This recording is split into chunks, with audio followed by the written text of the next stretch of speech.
Hello, my name is Wayne Alexander, and today we're going to be taking a look at case management in CRM 2011.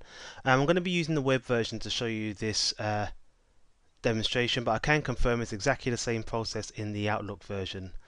The scenario we're going to use today is contact Jacob Brown is going to call up the call center, first line support, to create a case which is going to get routed over to second line for them to work on. So the first thing we're going to do is navigate to the service area CRM, and I'm going to go ahead and click on cases. Then I'm going to go and click on new to add a new case. The first field we have, which is required field, is a title. I'm just going to put in here how to install the Outlook client configuration.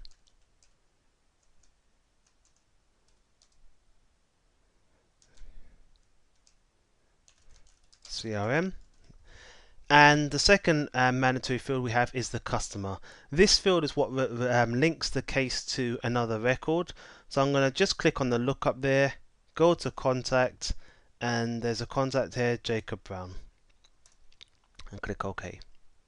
Now we have the subject, and the subject is a way of categorizing a case. I'm going to go ahead and click on the subject, expand the default subject, and we have here questions and answers, which is the scenario we're using today. So I'm just going to go ahead and select that.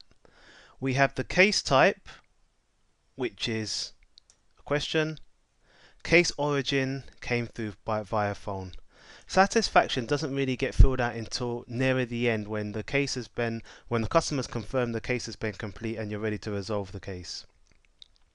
The owner by default will be yourself, as you're logged into the system, and the status in progress. Now with a case you can actually assign a contract to a case, and a contract works based on time or the number of records. As a scenario, I could tell the system that Jacob is allowed 20 cases with Outsourcery as part of his support contract. If that was the case and you select the contract, the moment we try to create case number 21, the system would flag and say the limit has been reached.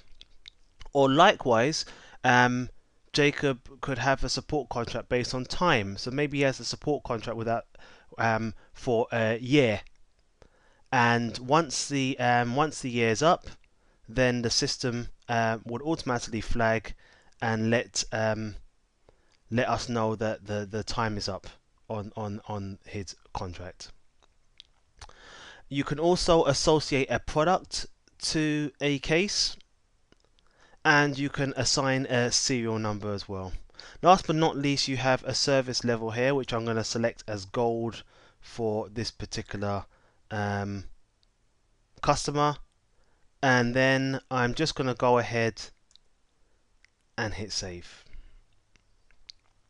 And as you can see, the case has been created for this customer. So this is a scenario that first line would create the case for this particular customer. The next step is to route it through to second line, and this is done by using the add to queue functionality. If I also go ahead and click on the add to queue functionality,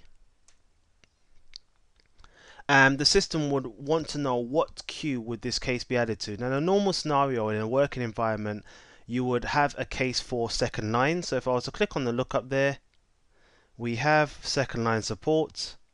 Gonna go ahead and click OK, click OK again, and simply go ahead and save and close.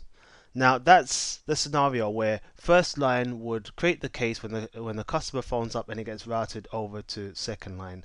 So where do second line go from here with this case? Well, we have to navigate back to the workplace area of CRM, and then I'm just going to go ahead and click on queues.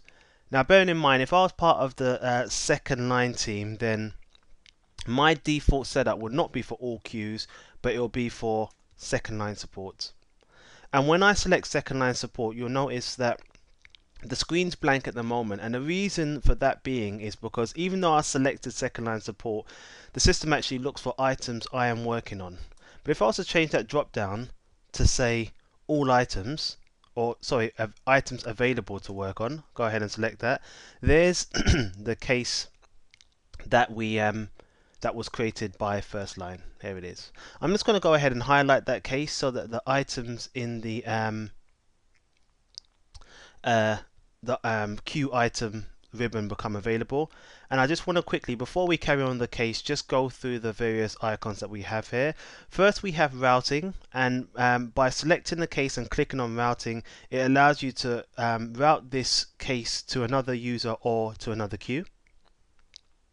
Then you have work on. If you select this button, you're actually telling the system that you are going to be working on this particular case. And what it means is it will take the case from this view, which is items available to work on, and it will put it in your own view for items I am working on. Then we have the release functionality, and the release functionality basically will take the case and remove it from this queue once once the case has been complete. So once it's been complete, it will automatically take it out of the queue. It will still be in your list of activities, but it will be taken out of this particular queue. Then you have remove, which is just completely remove the record from the queue. It still exists in the system, it's still there, it's just removing from the queue, not deleting from the entire system. And last but not least, we have the queue item details, which allows you to view and edit details about this particular queue item. Okay, so first things first, if I'm second line, I'll go in here and I'll click on work on, and I want to assign to me to be working on this. I'm going to go ahead and click OK, and you'll notice the queue has now disappeared from this view because this is items available to work on. But if I go to items I am working on, you can see the queues there.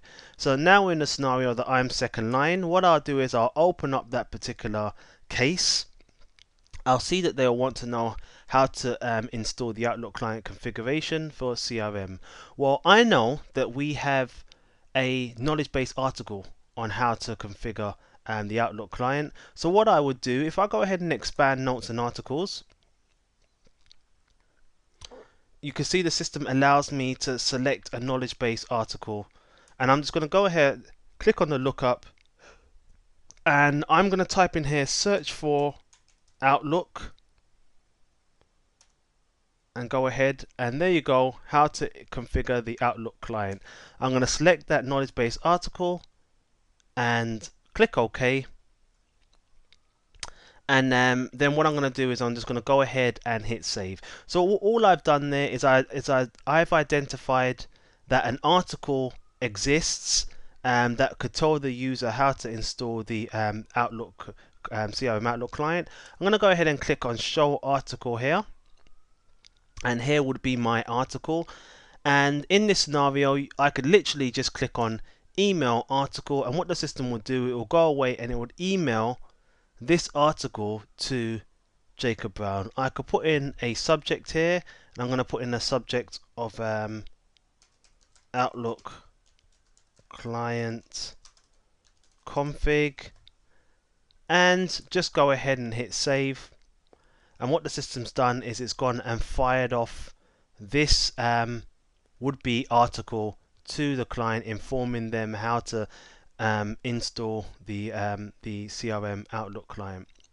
And what I've just done there is I've just showed you how you can create a case, how you can use queues and queue items to route the case from first line to second line to third line, whatever department that you need, and how you can use a knowledge base article to resolve particular cases. Thank you.